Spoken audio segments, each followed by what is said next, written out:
Latinos are on pace to become the largest population group in the state of Texas in less than 5 years. According to the U.S. Census Bureau, the Lone Star State welcomed 234,000 new Hispanic residents in 2017. That brought the Hispanic population in Texas to more than 11 million people. The growth could mean increased social and political power, according to activists and political science experts. Dozens of families took to Clyde Warren Park on Sunday afternoon to enjoy the splashwater park and food trucks available. It proved to be a warm welcome to Texas for the Perez family. "I really like the environment here," said Rosanna Perez, who moved to Texas from New York 3 weeks ago with her husband and 1-year-old son. "One of the main reasons was because of our kids. I have a 1-year-old, one on the way, and here in Texas there's a quality of life because it's a more family-oriented state," she said. Perez said she also appreciates the importance placed on religion in Texas. "Just as the Perez family is moving to Texas, so are other Latinos.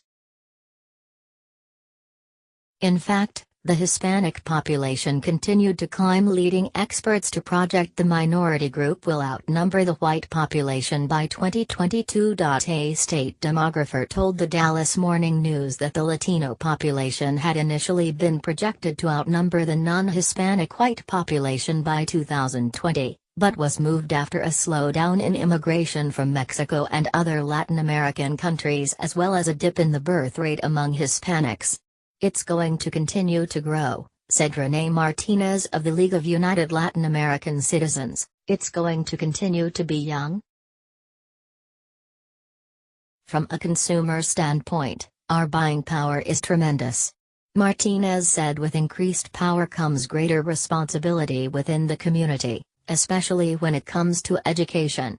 Education impacts on the cycle of poverty," he said, speaking to the Latino community. "Getting a good education and staying out of trouble, being good contributing citizens to this community, which many of us are.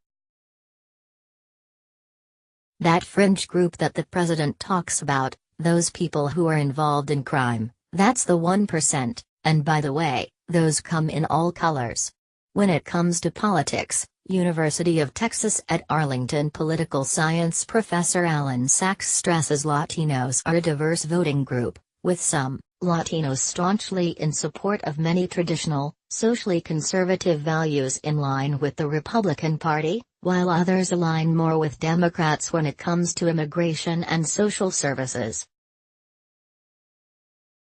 "Either way," Sachs said, "there is a lot of political power to wield. Latinos can have a lot more power if they sort of play hard to get," he said.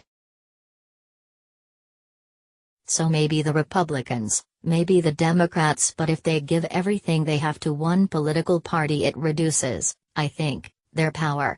First-generation Texans like Emmanuel Quijada embrace that notion.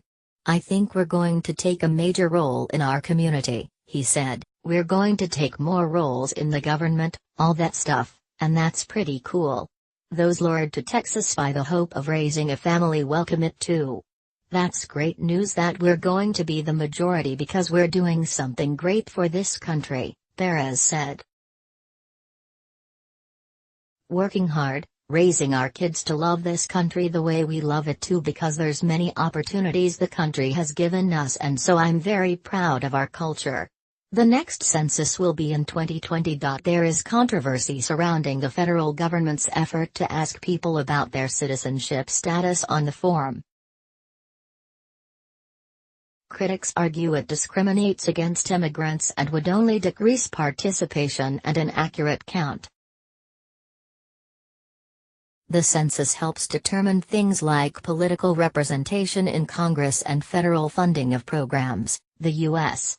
Commerce Secretary previously stated that the question was needed in part to help the government enforce the Voting Rights Act, a 1965 law meant to protect political representation of minority groups.